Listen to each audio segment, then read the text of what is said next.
mga suliranin ho at kakulangan ng LGU Rojas. Inalam po ni Congressman Mami Rose Albame sa kanya pong pagbisita. Patropa mo sa balita, Girlie Cadasio. Report.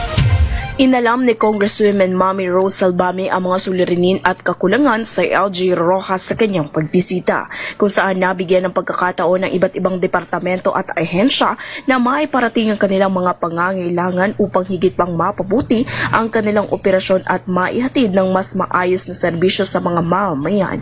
Ilan sa kanilang mga kahilingan ay agad namang inaprubahan ng kongresista. Kabilang din sa mga proyekto ipinagkaloob ng kongresista ang pagpapailaw sa ilang malalayong barangay at pagsasaayos ng mga nasirang tulay, paglalagay ng streetlights, gayon din ang mga livelihood programs. Ayon kay Mayor Pedy Bautista Sabando, isang malaking karangalan para sa lokal na pamahalaan ang pagbisita ng mga matataas na opisyal ng pamahalaan sapagkat ito'y pagbubukas ng mas maraming oportunidad para sa mga proyektong direktang makikinabang ang mga Rojaseño.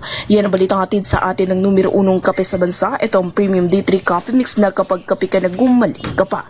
Mula rito sa XFM Puerto Princesa, Girlie Cadasio, X7 News.